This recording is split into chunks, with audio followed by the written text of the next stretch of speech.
Okay everyone, so let's talk about the body element that we have here, which is the sibling of the head element and the child element of the HTML root element. So anything that is contained in between the opening and the closing body tag will be displayed on the browser, as we can see here. So by definition, this tag will be defining the whole document or the document's body. So the body element will be containing all of the contents of an HTML document, such as headings, paragraphs, images, hyperlinks, tables, lists, and other elements. There can only be one body element in an HTML document. The body element that we have here has a default value of block and a margin of around 8 pixels. So if I go to the developer tools here in our document here, you would see that if we go to the body element, it has a display value of block. Don't worry, we'll talk about inline blocks and blocks in future lessons. But for now, I just want you to know that the body element has a default value of block, and the margin value for the body element that we have here, let me just go and open it up in Google Chrome here, so at least you would have an idea, guys. So you would see that the body element here right now has a background color of white because we declared that inside of our CSS styling that was embedded on the style tag. But the default margin of the body element, as you can see here, it has a display block and a margin of 8 pixels.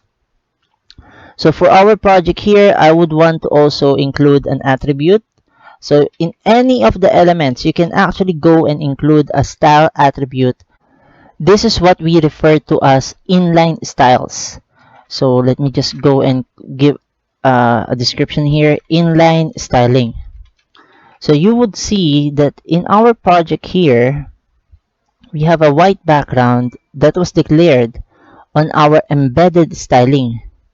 But if I go and put a different color here, let's say background, give it a value of background color black. Let's see what will happen. So if I refresh this, you would see that this is the one that is being applied instead of the declaration that we used here in the embedded style sheet. So this is because of what we call specificity. So technically, inline styling has more importance than embedded styling, and embedded styling has more importance than the external style sheets. So again, these are just some ideas that you should know.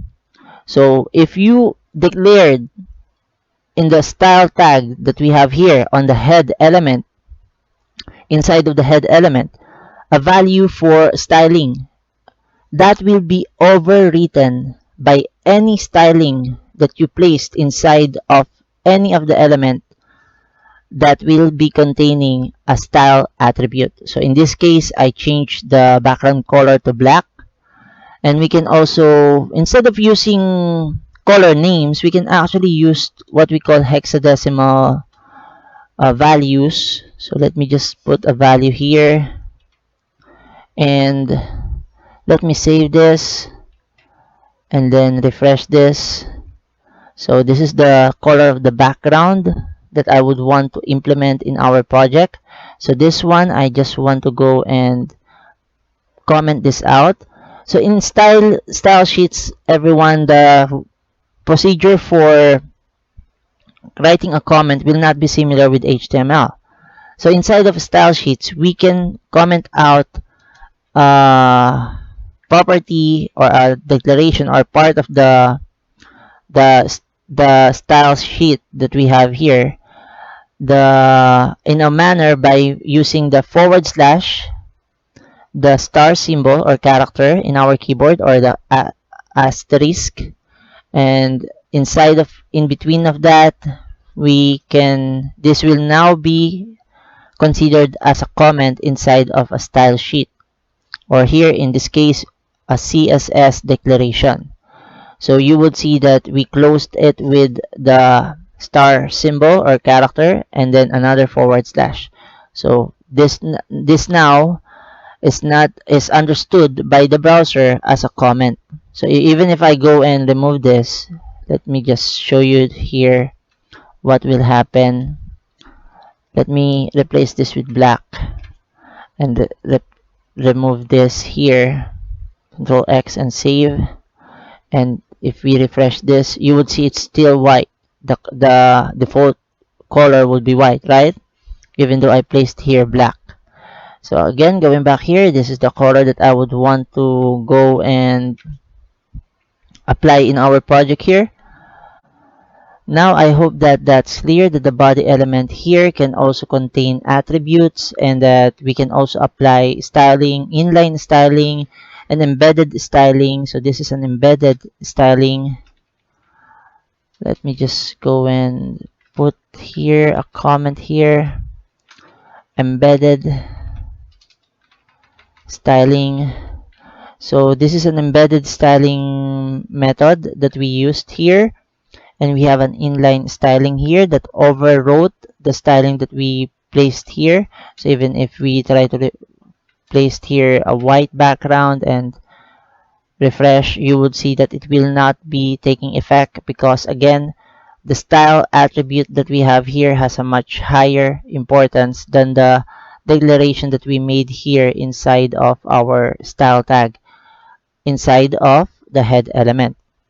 I just want to congratulate you for accomplishing the first section of this course.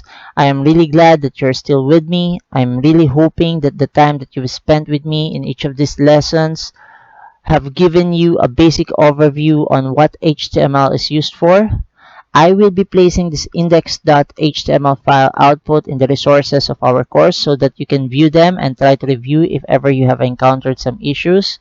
I'm just going to go and change the title here, and I'm going to put here section 1 introduction. Section 1, the title of our course here, or the section, which is introduction to elements definition. So at least this will be a reference of the lecture that we've had so far in the section 1. I just want to thank you for your time and effort. I am really hoping that this course will be a good reference for you so that you can use it for your future career path as a future web developer. Some of it may be intimidating, but as we go along and as you practice and be an active learner, I am really sure that you will get better. I always tell this to my students that if they want to really improve on a certain skill, they just need to invest time and of course practice, practice, and practice more. Believe in yourself that you can do it. Don't quit. You've already invested time here. Just commit at least 1 hour a day for practicing coding and learning programming, and I'm really sure that if you dedicate yourself into it and you practice on a daily basis, it will definitely be your road to mastery. Again, thank you very much for your time. See you in our next lessons.